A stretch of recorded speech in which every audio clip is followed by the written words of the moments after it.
সাম্প্রতিক সময়ের একটি রিপোর্ট খুব বড়ভাবে আমাদের সামনে এসছে। সেটা হচ্ছে যে খুব খুব ন্যাচারাল একটা ব্যাপার যে বহু স্কুল আছে যেখানে কোনো বাচ্চা ভর্তি হচ্ছে না সারা দেশব্যাপী, আর সেখানে পশ্চিমবঙ্গের স্থান সর্বোচ্চ। একটা নাম্বার 2 হচ্ছে যে সাম্প্রতিক সময়ে একটি রিপোর্ট প্রকাশিত হয়েছে, সেখানে দেখা যাচ্ছে তারা বলছেন যে সব কিছুই ঠিক আছে, infrastructure is too good, but problem teacher নিয়ে, তারা ঠিক মতো পড়াতে পারছেন না।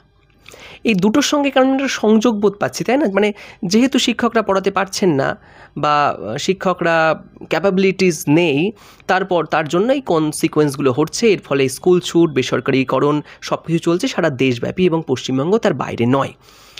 এবার এটাকে যখন আমি একটু ভাবার চেষ্টা করলাম গভীরভাবে, তখন একটা জিনিস আমি বোঝার চেষ্টা করছি যে সাম্প্রতিক সময়ে যে রায়, যে টেট কম্পালসারি 2011 সালের পর থেকে 8টি আইন লাগু হয়ে গেছে সারা দেশব্যাপী, এবং সেখানে প্রশিক্ষিত সমস্ত টিচার, তারপর বেশিরভাগ টিচারদেরই যারা চাকরি করছেন ইন সার্ভিস, তাদের অনেকেরই টেট পাস করা রয়েছে।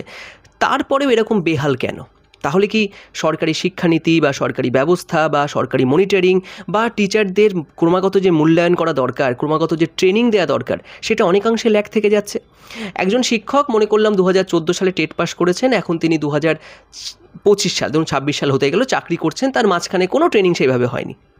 তার আগে হয়তো তিনি ট্রেনিং নিয়েছেন, 2 বছরের ডিএলএড করেছেন বা বিএড করা আছে, ব্রিজ কোর্স করা আছে, তারপরে আর কোনো ট্রেনিং, তার সঙ্গে কোনো কানেক্টিভিটি নেই, কেউ তাকে বলেনি। যখন স্কুল পরিদর্শক আসছেন বা পরিদর্শনে আসা হচ্ছে, দেখা হচ্ছে তো মিড ডে মিল দেখা হচ্ছে, আর কোনো কিছু দেখা হচ্ছে না। এটা একটা বেসিক ফ্যাক্ট যেটা আমরা সমস্ত টিচাররা জানি।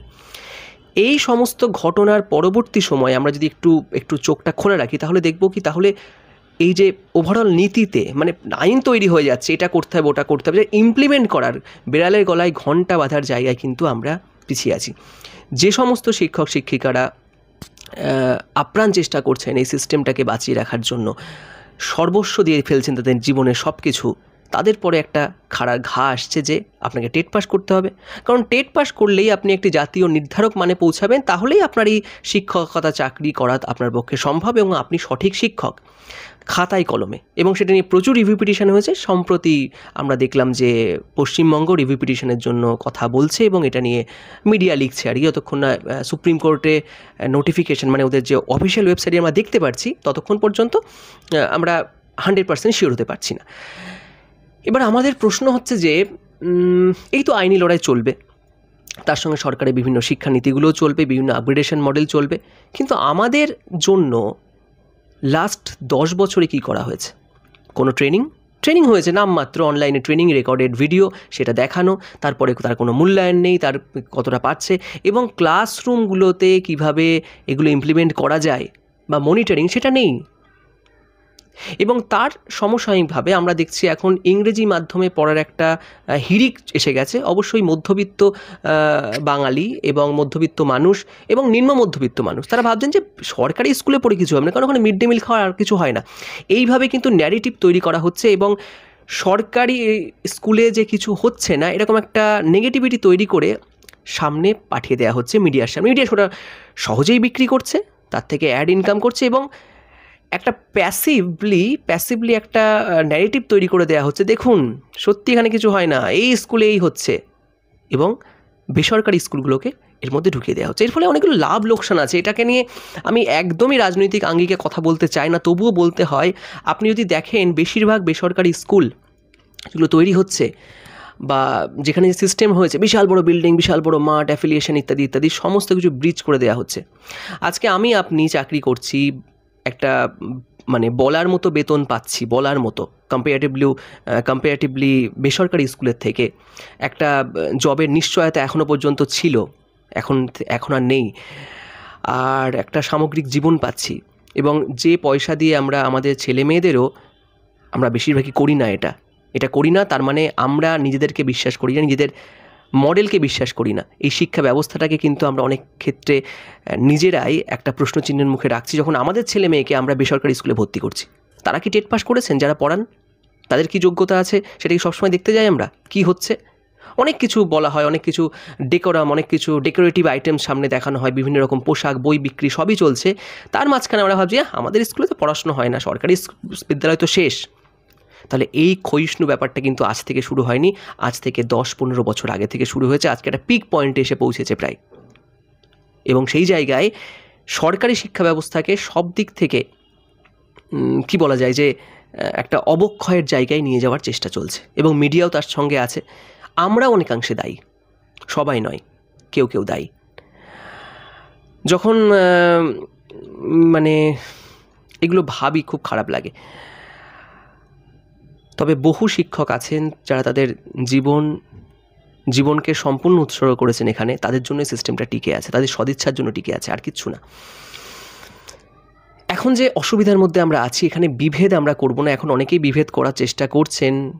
কোনো টিচার হয়তো WB টেট পাশ করে আছেন, তারা বলছেন, মনে মনে খুশি হচ্ছেন, আনন্দ পাচ্ছেন সহকর্মীদের বেদনা দেখে। যেরকম 26,000 চাকরি যখন চলে গেছিলো তখনও অনেকে খুশি পেয়েছিলেন, ঠিক সেরকমই। আমার আজকে আপডেট দেওয়া দুটো প্রশ্ন, যে সম্প্রতি যে রিপোর্টটা এসছে যেখানে দেখা যাচ্ছে যে শিক্ষকদেরই দোষ, আর এত স্কুল ছুট না, মাফ করবেন আমাকে, স্কুলে ভর্তি হচ্ছে না, আসছেই না। ভাবুন তাহলে কোন জায়গায় পৌঁছে ফেলেছি। এবং সরকারি মনিটরিং ব্যবস্থা, ট্রেনিং, ইনফ্রাস্ট্রাকচার চেঞ্জ। কারণ এখন বেসরকারি স্কুলগুলো কী করছে তাকে ফলো করতে হবে আপনাকে। তারা মার্কেটিং করছে, আমাদের মার্কেটিংয়ের দরকার নেই, কিন্তু সেই ইনফ্রাস্ট্রাকচার অর্থাৎ স্মার্ট ক্লাসরুম হচ্ছে বরাদ্দ। জিডিপির কত পার্সেন্ট? মাত্র 2.4% মনে এখন মানে টাকাটা দেওয়া হয়। উন্নত দেশগুলো কিন্তু অনেক বেশি দেওয়া হয়। আমরা যদি সত্যি সত্যি উন্নত দেশ হতে চাই তাহলে এগুলো কিন্তু মানে কী বলবো, এটা খুব বোকামি মনে হয় যে জিডিপি কমিয়ে দেওয়া হচ্ছে। হ্যাঁ, এবার সুপ্রিম কোর্ট যে ভার্ডিক্টটা দিয়েছে যে আচ্ছা ঠিক আছে, আপনাদের পাস করতে হবে, কারণ এটা একটা ন্যাশনাল স্ট্যান্ডার্ড এবং RT অ্যাক্টে রয়েছে, আপনারা কেন পাস করবেন না? আজব ব্যাপার। তাহলে এত বছরের অভিজ্ঞতা, এত বছরের এতগুলো ট্রেনিং, এবং টেট তো কখনোই এমন একটা ব্যাপার নয় যেটা টেট ডিগ্রি নেওয়া হয়েছে।